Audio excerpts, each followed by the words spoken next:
আপনি এই পালা বদলে কি খুশি? সবচেয়ে বড় কথা, শিক্ষা ব্যবস্থার শুদ্ধিকরণ করতে হবে। আমি খুব পরিষ্কারভাবে বলছি যে শিক্ষাক্ষেত্রে রাজনীতিকরণ সেই জিনিসটাকে ইমিডিয়েট বন্ধ করতে হবে।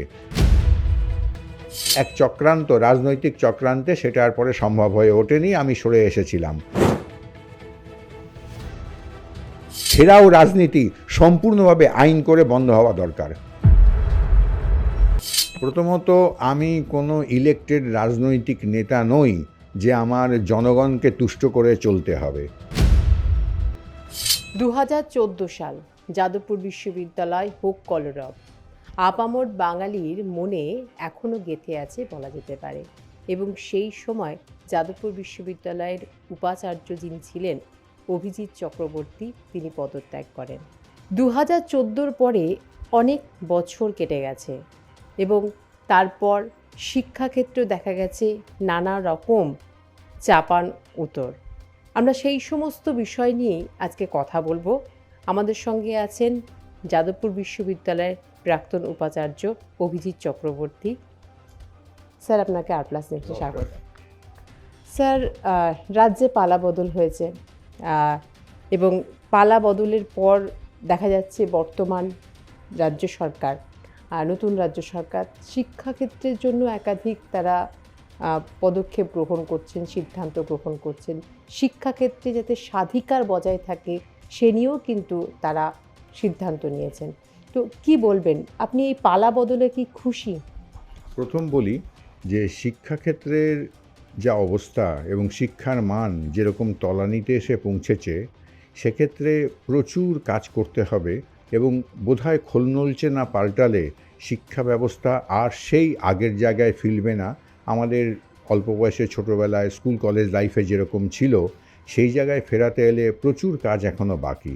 এবং সেক্ষেত্রে বর্তমান সরকারকে দায়িত্ব নিয়ে অনেক রকম পদ্ধতির মাধ্যমে সেই জায়গাটাকে করতে হবে এবং সবচেয়ে বড় কথা, শিক্ষা ব্যবস্থার শুদ্ধিকরণ করতে হবে। শিক্ষা ব্যবস্থার যে ডিজেনারেশন, যে অবনতি, সেইটা আমার চাক্ষুষ দেখা শুরু হয়েছিল প্রথম বামফ্রন্টের আমল থেকে। এবং সেই সময় নিজের পছন্দের লোক বসানো, সেখানে বিভিন্ন জায়গায় উপাচার্য পদে পছন্দ মতো লোক দেওয়া, পার্টির লোক দেওয়া, রেজিস্ট্রার পদে, এবং নিচের দিকেও আস্তে আস্তে স্কুল লেভেলে সমস্ত জায়গায় পলিটিক্যাল ইনফ্লুয়েন্স খাটিয়ে সমস্ত লোকদের নেওয়া হতো। সেই যে শুরু হলো, সেইটা যখন লেফট ফ্রন্ট সরকার চলে গেল, নতুন সরকারও এলো, তখন একটা চেষ্টা হয়েছিল শিক্ষাকে একটু বেটার করার। সে ধরুন 2012-13 এই সময়টা। কিন্তু তারপরে 2014 পর থেকে বা 2015 থেকে যে ডাউনফল এবং যে দুর্নীতি শুরু হলো, তার কোনো আর সীমা রইল না। লেফট ফ্রন্টের আমলে নেপোটিজম অত্যন্ত বেশি ছিল, স্বজন পোষণের মাত্রাতিরিক্ত স্বজন পোষণ ছিল। কিন্তু 2014-15 পর থেকে সেটা দুর্নীতিতে পরিণত হলো এবং সেই দুর্নীতি সর্বজন বিদিত। তার জন্য শিক্ষামন্ত্রী থেকে শুরু করে অনেক বড় শিক্ষাকর্তা প্রত্যেককেই জেল খাটতে হয়েছে। সুতরাং আমার মনে হয়েছে যে শিক্ষাক্ষেত্রের অবস্থা এমন অবস্থায় এসে পৌঁছেছে, যে ক্ষেত্রে এই দুর্নীতিমুক্ত শিক্ষা ব্যবস্থা করতে গেলে আমূল খোল নলচে পাল্টানো এবং নীতি নিয়ে সর্বভারতীয় যে শিক্ষা ব্যবস্থা, তার সাথে সাযুজ্য রেখে যদি শিক্ষা ব্যবস্থার উন্নতি না করা যায়, তাহলে আপাতত এখান থেকে মুক্তির কোনো উপায় নেই। অর্থাৎ শিক্ষাঙ্গনকে রাজনীতি মুক্ত রাখতে হবে। এবং বারবার এই যে অভিযোগগুলো আপনি আপনার কথাতেও বললেন যে শিক্ষাঙ্গনের মধ্যে রাজনৈতিক একটা প্রভাব, এবং সেটা বামফ্রন্টের আমলেও লক্ষ্য করা গেছে, তৃণমূলের সরকারের আমলেও লক্ষ্য করা গেছে। তাই নতুন সরকারকে এই বিষয়টাকে বিশেষভাবে নজর দিতে হবে এবং শিক্ষাক্ষেত্রে যাতে রাজনৈতিক মুক্ত থাকে সেদিকে যাতে নজর দিয়ে সিদ্ধান্ত নেওয়া হয়, সেটাই কি আবেদন করছেন? আমি খুব পরিষ্কারভাবে বলছি যে শিক্ষাক্ষেত্রে রাজনীতিকরণ, রাজনৈতিক সচেতনতা প্রত্যেক ছাত্র, প্রত্যেক মাস্টারমশাই, প্রত্যেক কর্মচারীর মধ্যে থাকতেই পারে, তাতে কোনো আপত্তি নেই এবং সেটা বাঞ্ছনীয়। কিন্তু রাজনীতিকরণ, রাজনৈতিক প্রভাব খাটিয়ে শিক্ষা ব্যবস্থা এবং শিক্ষা ব্যবস্থার সঙ্গে যারা যুক্ত তাদের ম্যানিপুলেট করা, তাদের প্রভাবিত করা, সেই জিনিসটাকে ইমিডিয়েট বন্ধ করতে হবে। আমার মনে হয় স্টুডেন্টস ইউনিয়ন থাকা যেমন জরুরি, সেই ইউনিয়নে ভালো ছাত্র, তার কতটা পার্সেন্টেজ অফ অ্যাটেন্ডেন্স রয়েছে, কীরকম ছাত্রের তার গঠনমূলক দৃষ্টিভঙ্গি আছে কি না, সেইগুলো দেখা যত বেশি জরুরি, তার থেকে অনেক কম জরুরি তার কোন রাজনৈতিক দিকে তার ইনক্লিনেশন আছে।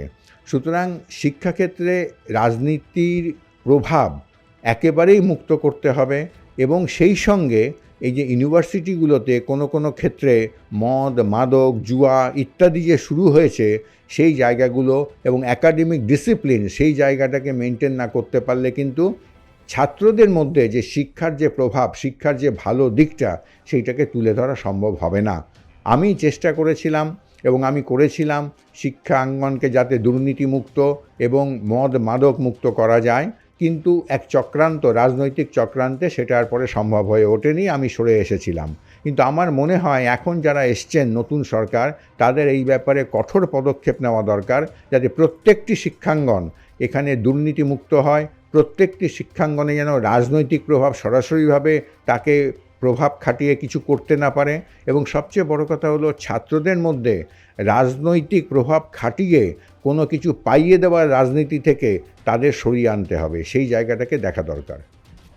স্যার, আপনিও কি রাজনৈতিক চক্রান্তের শিকার হয়েছিলেন? 2014 সালে যে ঘটনা, তারপরে 2015 সালে আপনাকে পদত্যাগ করতে হলো, এবং এই যে বিষয়টা, মানে আপনি কি স্বইচ্ছায় পদত্যাগ করে এসেছিলেন, না আপনাকেও প্রেশার দেওয়া হয়েছিল পদত্যাগের জন্য? দেখুন, পদত্যাগপত্র তো আমি নিজেই লিখেছিলাম, সেখানে কোনো প্রশ্ন নেই, কিন্তু এই রাজনৈতিক চক্রান্ত যে ভীষণভাবে ছিল সেই ব্যাপারে আমি নিঃসন্দেহ। কারণ আমি ওখানে যে ড্রাগ, মদ, গাঁজা ইত্যাদি যে অনৈতিক কর্মকাণ্ড চলতো, সেইখানে আমি তীব্র বাধা দিয়েছিলাম, এবং তাতে আমি এক শ্রেণীর মানুষের সঙ্গে আমার দূরত্ব বাড়ে, এবং তারা আমাকে রীতিমতো অপছন্দ করতে আরম্ভ করে, যেটাকে বলে মৌচাকে ঝিল দেওয়া, এবং তার ফলেই রাজনৈতিক শুরু হয়। এমনকি সেই সময় আমার আত্মীয় স্বজন শুনেছেন যে পার্সাকাস ময়দানে দাঁড়িয়ে এক রাজনৈতিক মিটিংয়ে কোনো এক বামপন্থী নেতা আমার নাম করে চিৎকার করছেন যে আমাকে সরাতে হবে সেখান থেকে। তো সেই ক্ষেত্রে আমার মনে হয়েছিল যে এই রাজনৈতিক চক্রান্ত অতিরিক্ত বেশি, এবং তারপরে যখন আবার সেইখানে তৎকালীন মুখ্যমন্ত্রী গেলেন এবং গিয়ে আমাকে জিজ্ঞাসা করলেন, তারপরে তৎকালীন শিক্ষামন্ত্রী আমাকে বললেন যে আপনি যদি ইস্তফা দিয়ে দেন তাহলে সমস্যার সমাধান হয়ে যায়। আমার যেহেতু কোনো স্বার্থ ছিল না, আমি তৎক্ষণাৎ ইস্তফা দিয়ে দিই। সুতরাং এক্ষেত্রে রাজনৈতিক প্রভাব আলটিমেটলি কিন্তু শিক্ষাঙ্গনকেই ক্ষতি করেছে। আমি আমার কর্মস্থলে ফিরে গিয়েছিলাম, কিন্তু যে অ্যাটেম্প্টগুলো নিয়েছিলাম রাজনৈতিক প্রভাব সরানোর এবং শিক্ষাক্ষেত্রে শুদ্ধিকরণ, সেই জায়গাটা কিন্তু করা হয়নি, যার ফল পরবর্তী সময়ে যাদবপুরে যারা ছিলেন তারা দেখেছেন। পরে একজন ছাত্রের মৃত্যু থেকে শুরু করে কি অনৈতিক কাজকর্ম হয়েছে সেগুলো প্রত্যেকেই জানেন, মিডিয়াতে বহুবার এসছে, কিন্তু সেই জায়গাগুলোতে ঠিক করা যেত যদি সেই সময় আমি ওখানে থাকতে পারতাম। হঠাৎ করে 2015 সালের জানুয়ারি মাসে হঠাৎ করে দেখলাম যে তৎকালীন মুখ্যমন্ত্রী ওই কলরব আন্দোলনের মধ্যে যাদবপুর বিশ্ববিদ্যালয়ে গেলেন, এবং আপনারা কি আগে থেকেই জানতেন, না এটা হঠাৎ করেই তিনি গেছিলেন? এবং আপনার সঙ্গে কী কথা হয়েছিল মুখ্যমন্ত্রীর, এবং তৎকালীন শিক্ষামন্ত্রীও সেখানে গেছিলেন? আমি একেবারেই জানতাম না। আমি সেই দিন ইউনিভার্সিটি থেকে বাড়ি ফিরি, হঠাৎ আমার কাছে একটি ফোন আসে। ফোনে আমাকে তৎকালীন রেজিস্ট্রার যিনি ছিলেন উনি বললেন যে মুখ্যমন্ত্রী এইমাত্র এসছেন। আমি খুব আশ্চর্য হই, কারণ আমি ছিলাম ইনস্টিটিউশনাল হেডকে না জানিয়ে কোনো রাজনৈতিক নেতা বা কোনো মুখ্যমন্ত্রী ক্যাম্পাসে এলেন, এরকম ঘটনা আমি শুনিনি। সুতরাং আমি খুব আশ্চর্য হই, কিন্তু আমি খুব শান্ত থেকে বলি আচ্ছা দিন ফোনটা ওনাকে। উনি আমাকে তখন বললেন যে আপনি বিদ্বান মানুষ, আপনি বলুন এই অবস্থায় কি করা দরকার এই আন্দোলনের জন্য। আমি বলেছিলাম আপনি আমাকে কয়েকটা দিন সময় দিন, দেখবেন এই আন্দোলন থেমে যাবে, কারণ আন্দোলনের কোনো সারবর্ত নেই, এটা সম্পূর্ণ মিথ্যার ওপর একটা আন্দোলন তৈরি হয়েছে। উনি তখন শিক্ষামন্ত্রীকে ফোনটা দিলেন। শিক্ষামন্ত্রী আমার সঙ্গে সামান্য আলোচনা করার পর উনি আমাকে বললেন যে ঠিক আছে, আপনি যদি ইস্তফা দিয়ে দেন তাহলে এই সমস্যার সমাধান হয়ে যায়। তো আমার খুব খারাপ লাগলো তখন যে আমার ইস্তফাই যদি এই সমস্যার সমাধানের একমাত্র কারণ হয়, তাহলে আমার এখানে থেকে কোনো দরকার নেই, আমি আমার কর্মস্থলে ফিরে যাব, কারণ আমি যে ভালো কাজটা করতে চেয়েছিলাম এনারা সেটা চাইছেন না, সুতরাং সে আমার থাকার দরকার নেই বলে আমি পরদিন সকালেই রাজ্যপালের কাছে ইস্তফাপত্র পাঠিয়ে দিই। এটাও তো শোনা যায় যে মানে আপনি সুনজরে ছিলেন তখন এবং স্থায়ী উপাচার্য তারপর আপনাকে করে দেওয়া হয়েছিল। এই নিয়েও তো নানা রকম অভিযোগ উঠেছে যে রাজ্য সরকারের সুনজরে থাকার জন্য আপনাকে স্থায়ী উপাচার্য করে দেওয়া হলো। আমি স্থায়ী উপাচার্য হয়েছিলাম ইন্টারভিউ দিয়ে, তার আগেই হয়েছিলাম স্থায়ী উপাচার্য ইন্টারভিউ দিয়ে, এবং ইন্টারভিউতে সর্বভারতীয় তরফে যারা ছিলেন তারা কোনো দল বা রাজনীতির লোক ছিলেন না, তারা এসেছিলেন ইউজিসি থেকে এবং রাজ্যপালের তরফে এবং ইউনিভার্সিটি কোর্টের তরফে। সুতরাং সেখানে আমার সঙ্গে অনেকেই ইন্টারভিউ দিয়েছিলেন এবং দুটি ইন্টারভিউ ছিল। প্রথমবারের ইন্টারভিউতে তখন আমি প্রথমে ছিলাম না, সুতরাং সেক্ষেত্রে অন্য একজন হয়েছিলেন। পরের বারের ইন্টারভিউতে আমি হয়েছিলাম। আমার মনে হয় না কোনো ইন্টারভিউতেই তখন কোনো রাজনৈতিক প্রভাব কাজ করত, কারণ সেখানে সর্বভারতীয় সিলেক্টররা থাকতেন, তারা কোনো দল বা কোনো রাজনীতির লোক হয়ে আসতেন না, স্বনামধন্য যারা মানুষ ছিলেন তারা ইন্টারভিউ নিতে আসতেন। আর সুনজরে যে কথাটা বলছেন, আমি কুনজরেও ছিলাম না, সুনজরেও ছিলাম না। আমি একজন শিক্ষাবিদ, আমি কোনো রাজনৈতিক দল কোনো দিন করিনি, করিও না। সুতরাং সেই হিসাবে আমি চেষ্টা করেছিলাম ভালো কাজ করতে, সেই জায়গাটা করতে দেওয়া হয়নি, সেই জন্য আমি আর ওখানে থাকিনি, আমি চলে এসেছিলাম এবং আমার মনে হয়েছিল এর মধ্যে পুরোপুরি একটি রাজনৈতিক চক্রান্ত রয়েছে। স্যার 2014 সালে যে আপনাকে ঘেরাও করে রাখা হয়েছিল, ছাত্র আন্দোলনের মাধ্যমে ঘেরাও করেছিল এবং যেটা নিয়ে সবচেয়ে বিতর্ক উঠেছিল যে একজন উপাচার্য কেন পুলিশ ডাকলেন, ক্যাম্পাসের মধ্যে পুলিশ ডাকা, এটা নিয়ে পরবর্তীকালে দেখা গেছে যে বহু উপাচার্য কিন্তু ঘেরাও হয়েছেন, কিন্তু তারা কখনো পুলিশ ডাকেননি, কিন্তু আপনি পুলিশ ডাকার কারণে আরও যেন আপনার থেকে মানে জিনিসগুলো বেরিয়ে গেল, আপনার হাতের বাইরে চলে গেল এবং আপনার বিরুদ্ধেও শিক্ষক মহলের এক অংশ আপনার বিরুদ্ধে হলেন এবং পাশাপাশি আপনার বিরুদ্ধে বিতর্ক এটা সৃষ্টি হলো যে কেন পুলিশ ডাকা হলো। আপনি কি বলবেন এত বছর পরে এই প্রশ্নের উত্তরে? হ্যাঁ, সেই সময় ইসি চলছিল যেদিন সেই ঘেরাও হয়, সেখানে ইসিতে দীর্ঘক্ষণ আলোচনায় সবাই বলেছিলেন যে পুলিশকে বলা হোক যাতে এই ঘেরাও মুক্ত করা হয়, কারণ সেই ইসিতে অনেক বয়স্কা মহিলা ছিলেন, বয়স্ক মানুষও ছিলেন এবং অন্য একটি মিটিংও চলছিল আইসিসির, যেখানেও বয়স্কা মহিলারা ছিলেন। সুতরাং তারা যে কষ্ট পাচ্ছিলেন, তারা যে ভয় পাচ্ছিলেন, তাতে যেন পুলিশ এসে তাদের ঘেরাও মুক্ত করে দেয় সেইটা বলা হয়েছিল, সেটা ইসির তরফে। কিন্তু আমি যেহেতু হেড অফ দ্য ইনস্টিটিউশন ছিলাম, সেই জন্য দায়িত্ব আমার ছিল, পুলিশকে আমাকেই বলতে হয়েছে। কিন্তু ইসির এটা সর্বসম্মত তখন একটা সিদ্ধান্ত হয়েছিল, যেটা পরে অনেক টিচার সেটাকে অস্বীকার করেন। সেটা যে কারণেই অস্বীকার করুন না কেন, কিন্তু এটা সিইসির সর্বসম্মত সিদ্ধান্ত ছিল। আর 2 নম্বর কথা বলি, পুলিশকে বলা হয়েছিল ঘেরাও মুক্ত করতে। এখন পুলিশ কী পদ্ধতিতে ঘেরাও মুক্ত করবে সেটা নিশ্চয়ই আমার কথা শুনে তারা করবে না, তারা তাদের পদ্ধতিতে ঘেরাও মুক্ত করবে। সুতরাং সেই ব্যাপারটা ছিল। আর আপনি যদি নীতির কথা বলেন, আমি এখানে বলবো, কোনো গণতান্ত্রিক দেশে কোনো মানুষকে বা একদল মানুষকে দীর্ঘক্ষণ দিয়ে খাবার, জল ইত্যাদি না দিয়ে বন্দি করে রাখা, এটা গণতান্ত্রিক পরিবেশ সৃষ্টি করে না, এটা আইনত বিরুদ্ধ, এটা নীতির বিরুদ্ধ এবং সবচেয়ে বড় কথা এটা নৈতিকতা, মানবিকতার বিরুদ্ধে। সুতরাং এই যে ঘেরাও কালচার, এটাকে সম্পূর্ণভাবে তুলে দেওয়া উচিত এবং আমার মনে হয় বর্তমান সরকারের অত্যন্ত কঠোরভাবে এই নীতি নেওয়া উচিত যে এই ধরনের ইউনিভার্সিটিতে একজন লোককে পণবন্দি করা বা কিছু লোককে পণবন্দি করা, জোর করে কিছু আদায় করার চেষ্টা করা, এই জিনিসটাকে আইন করে বন্ধ করা। প্রত্যেক ইউনিভার্সিটিতে ঘেরাও জিনিসটাকে আইন করে বন্ধ করতে হবে। অবস্থান চলতে পারে, বিক্ষোভ চলতে পারে, আপনার স্মারকলিপি দেওয়া যেতে পারে, কিন্তু মানুষকে পণবন্দি করব, তা সে অসুস্থ হয়ে পড়বে, তাকে জল দেব না, খাবার দেব না, তাকে কিছু করতে দেব না, তার কারেন্ট চলে যাবে, তাকে নানান রকমভাবে হেনস্থা করব, বাজে কথা বলবো, এই অধিকার কোনো ছাত্রের থাকতে পারে না। এবং আমি বলবো অভিভাবকরা সেদিন যারা ঘেরাও করেছিল এবং তাদের অভিভাবক যারা ছিল, তারা অত্যন্ত অনৈতিক কাজ করেছে। তাদের ছেলেদের এই শিক্ষাটুকু দিতে পারেনি যে শিক্ষাতে তারা মাস্টারমশাইদের প্রতি এরকম অত্যাচার করতে পারে। আমি মনে করি বর্তমান সরকারকে এই ব্যাপার সচেতন হওয়া দরকার এবং এই ঘেরাও রাজনীতি সম্পূর্ণভাবে আইন করে বন্ধ হওয়া দরকার। স্যার, কখনোই তাহলে মানে আপনার মানে বারবার তো এটা নিয়ে আপনার বিরুদ্ধে মত গেছে মানুষের যে আপনি পুলিশ ডেকেছিলেন। তো আপনি অন্যভাবে ছাত্রদের বুঝিয়ে, বা আমরা যেমন দেখেছি যে পরবর্তীকালে বা আগে যে উপাচার্যরা তারাও অনেক সময় ঘেরাও হয়েছেন। কলকাতা বিশ্ববিদ্যালয়ের প্রাক্তন উপাচার্য শান্তা দত্ত দে, তাকেও গাড়ির মধ্যে দীর্ঘক্ষণ ঘেরাও করে রেখেছিল ছাত্ররা।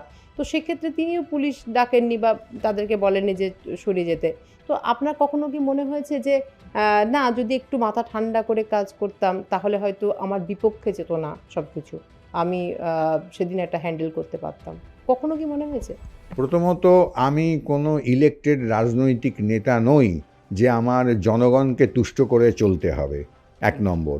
২ নম্বর হচ্ছে যে আমি আমার ক্ষমতায়, আমার বিদ্যার জোরে, আমার যে নিজস্ব ক্যালিবার তার জোরেই আমি ভাইস চ্যান্সেলর হয়েছিলাম, এটা ১ নম্বর।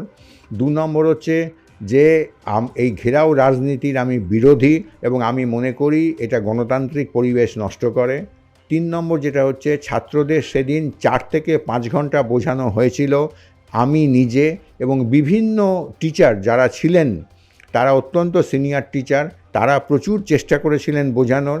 এমনকি তৎকালীন জুটা যারা ছিলেন তারাও বোঝাবার চেষ্টা করেছেন, কিন্তু যত রাত বাড়তে থাকে ছাত্ররা মারমুখী হয়ে উঠতে থাকে এবং আমার কাছে খবর আসে। সে খবরের সত্যতা আমি অবশ্য চেক করার কোনো সুযোগ ছিল না, যে বাইরে থেকে প্রচুর লোক এসছে যারা যাদবপুরের ছাত্রদের সঙ্গে আদৌ যুক্ত না এবং অনেকের হাতেই নানান রকম রড লাঠি রয়েছে। সুতরাং সেই কারণে আমার মনে হয়েছিল যে ভেতরে যারা রয়েছেন তাদের সিকিউরিটির জন্য আমরা দীর্ঘক্ষণ আলোচনা করি ইসিতে, এবং আমার মনে হয়েছিল যে ইসি যে সিদ্ধান্তটা নিয়েছে যে আমরা পুলিশ ডেকে এই মানুষগুলো যারা আটকা পড়ে গেছে তাদের বার করে নিয়ে যেতে বলি, আমার মনে হয়েছে সেই সিদ্ধান্ত মোটেই অনৈতিক বা অযাচিত ছিল না। সেই সিদ্ধান্ত সেই সময় ঠিক ছিল। কিছু মানুষকে যদি, কিছু জনতা যারা ক্রমেই মারমুখী হয়ে উঠছে, কোলাপসেবল গেট ঝাঁকাচ্ছে, যে কোনো সময় কোলাপসেবল গেট ভেঙে পড়তে পারে এবং খবর আসছে বাইরে থেকে লোক আসছে, তখন তারা নিজেদের প্রাণ বাঁচানোর জন্য পুলিশের শরণাপন্ন হবে, এটাই সবচেয়ে স্বাভাবিক। সুতরাং সেই স্বাভাবিক কাজটাই করা হয়েছিল। তাতে যদি বিতর্ক হয়, কিছু স্বার্থান্বেষী লোক বা কিছু বিরূপ মনোভাবের লোক কিছু বিতর্ক তৈরি করে, তাতে কারোর কিছু যায় আসে না।